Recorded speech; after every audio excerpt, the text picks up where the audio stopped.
July 2009, IESE hosted the third International Conference of Work and Family on the theme of Harmonizing Work, Family, and Personal Life in Times of Crisis. To find out how individuals, families, and organizations were coping with the current socioeconomic context, we put two key questions to conference participants.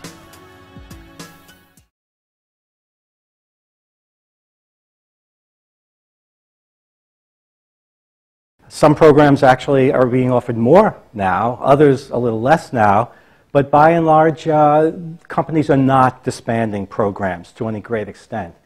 I think what we might find is that companies are going to be a little more, maybe they'll prune a little more about which initiatives that are most expensive that they might want to cut back a little. Perhaps they'll target select groups of employees to receive those that are most expensive in the best interest of the organization.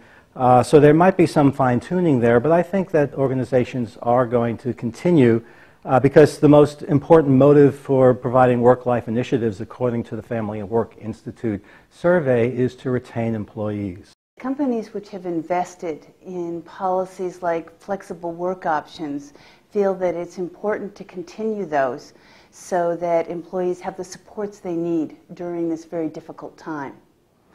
On the other hand, work-life policies and programs which require a lot of financial investment, many companies may feel that they're postponing those programs until the economic times are a little better.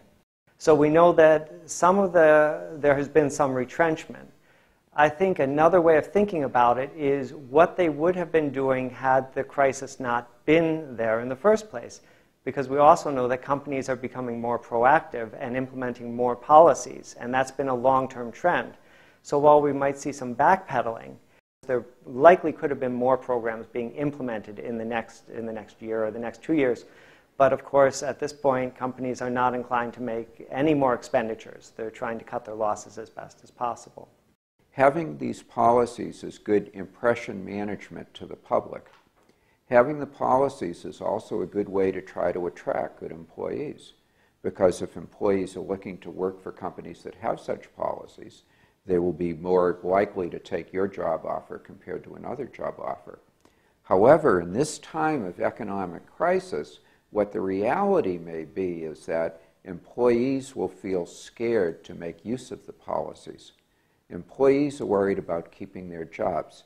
The people who administer the policies are also worried about keeping their jobs. This means the people in the Human Resources Department, the supervisors who will have employees that are making use of the policies. So I think in a time of economic crisis, there's a greater emphasis on productivity, bottom line, number-oriented results than at other times.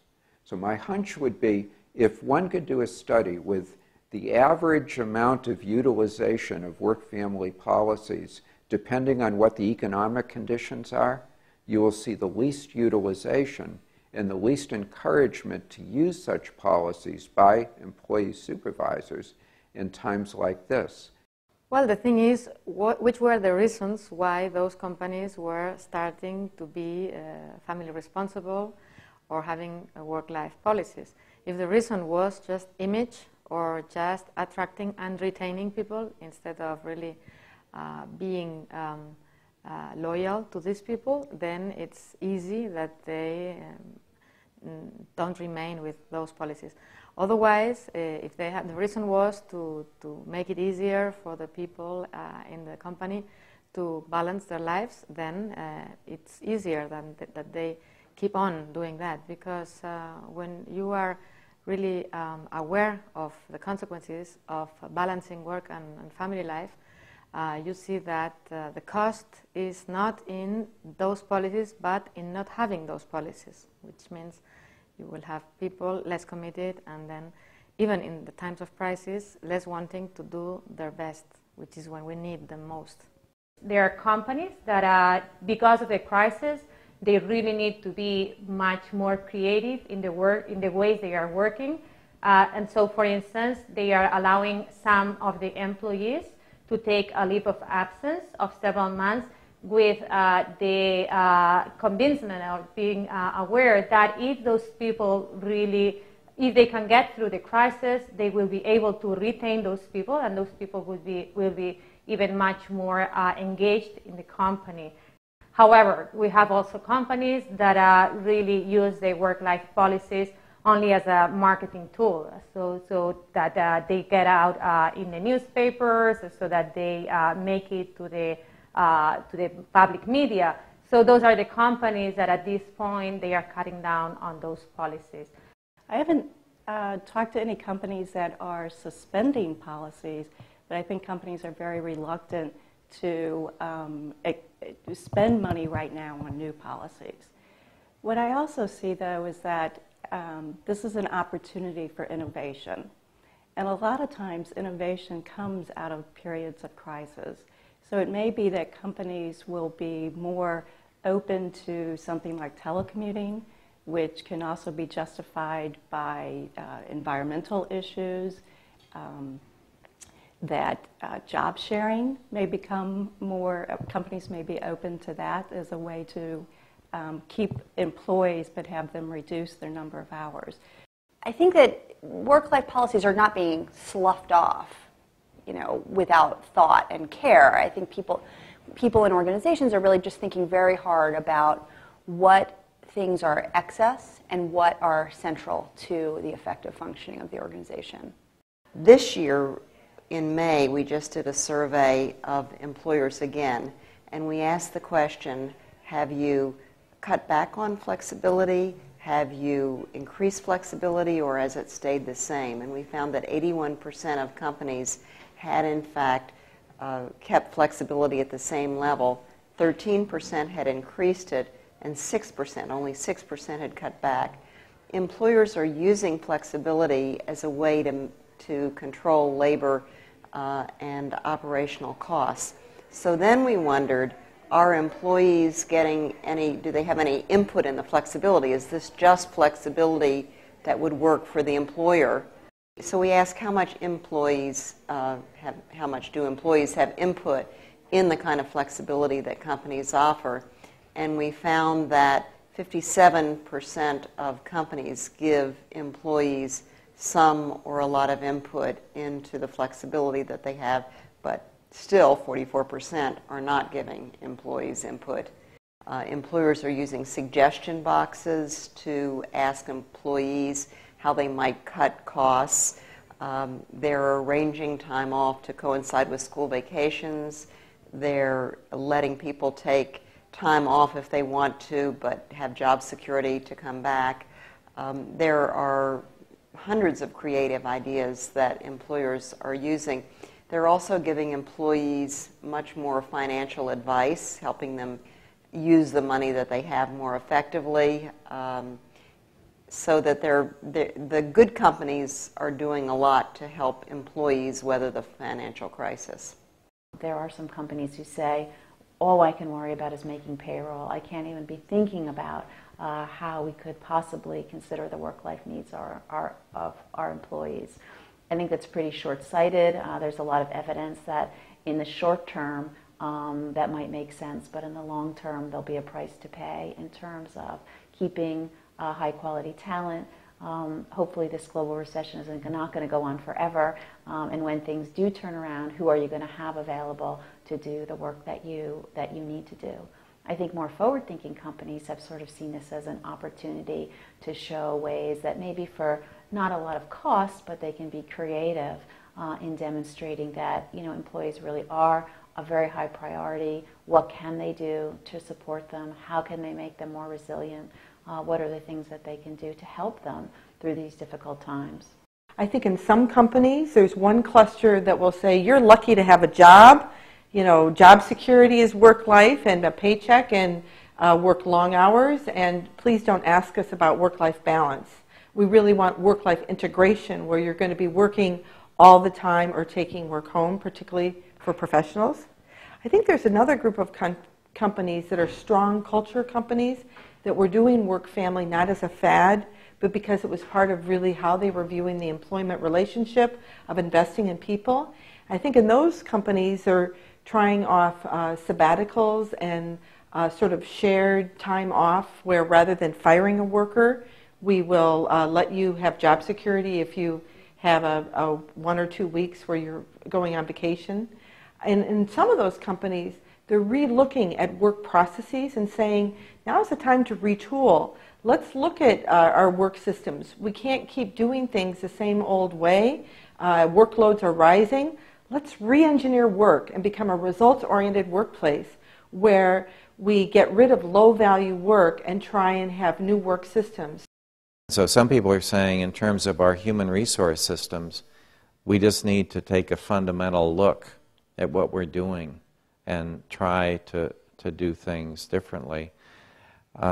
So what I'm hearing is a lot of organizations are thinking about basic issues like how we train people, how we help them become employable, so that if they do lose their jobs, they really have the skills and the attitudes to do a good search, to explore, to get research and information. So they're talking about equipping people better to deal with crisis and stress. And I think many policies will be suspended. In my own university, for example, there are instances where they were giving scholarships to students, and they have all been suspended for a 2-year period. My colleague has an endowed chair, and she has been told that the money has been suspended for 2 years. So I know in many companies, particularly in Canada, the automotive industry has been very hard hit, and people have even lost their jobs, not only had policies suspended.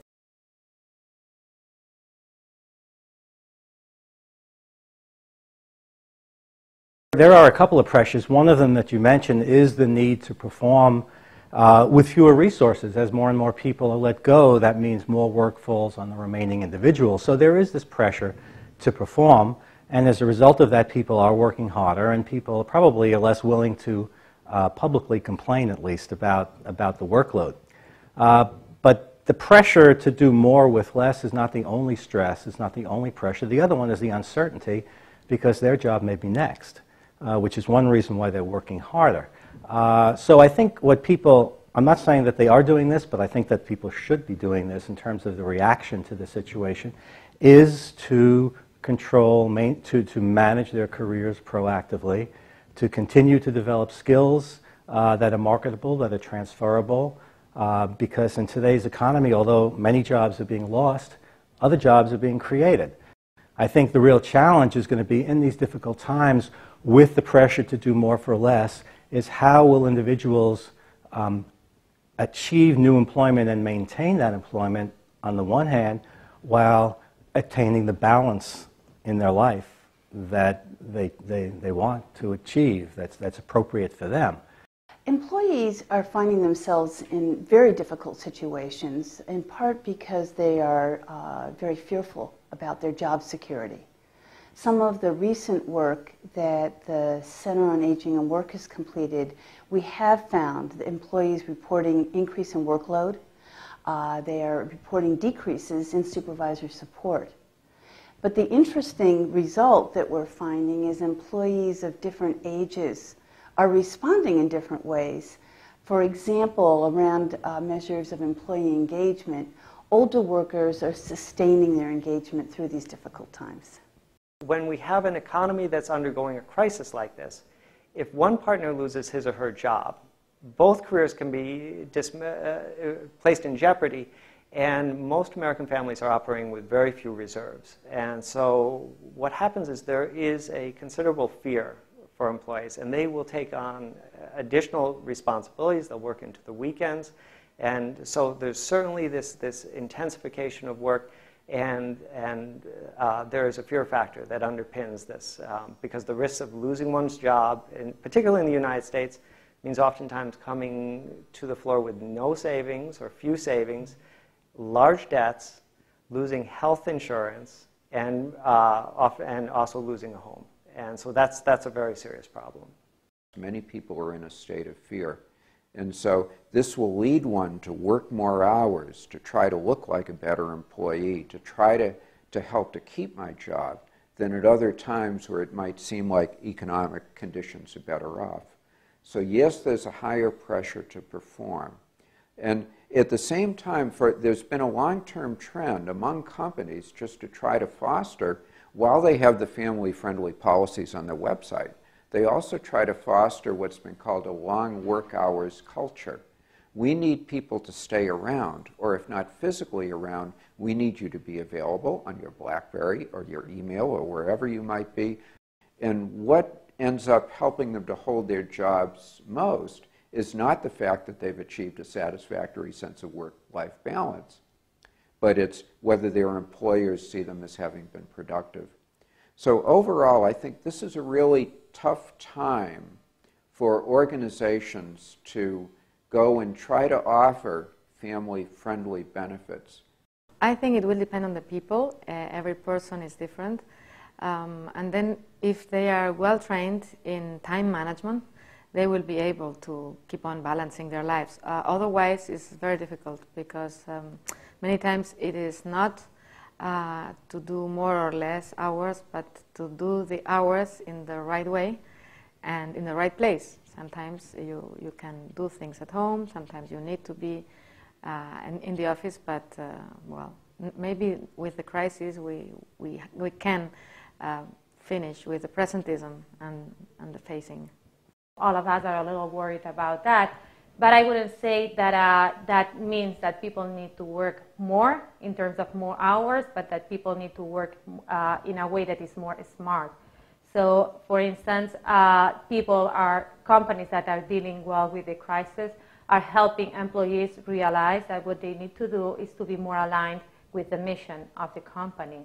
Sometimes people think that the smarter way of dealing with the crisis is just working longer hours, which usually doesn't work that well, because working longer hours doesn't mean that people are going to be more productive.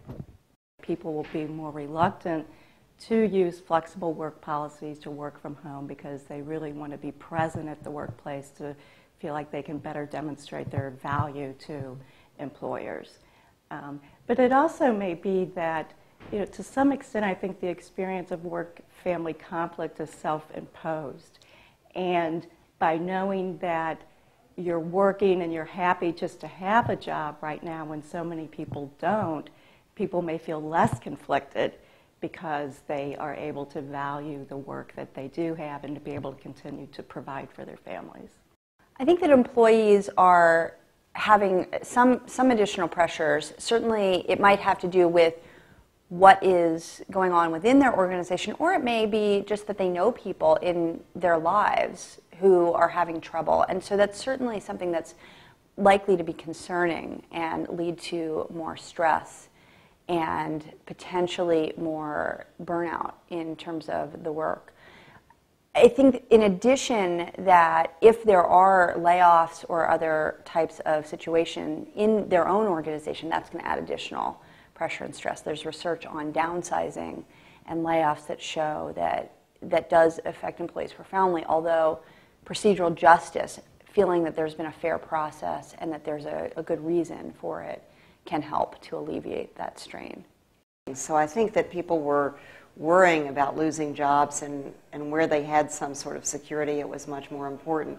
We did find that physical health was worse in the United States. Mental health was about the same, but there still were a lot of problems. We found that 1 out of every 3 employees is experiencing 1 or more symptoms of clinical depression.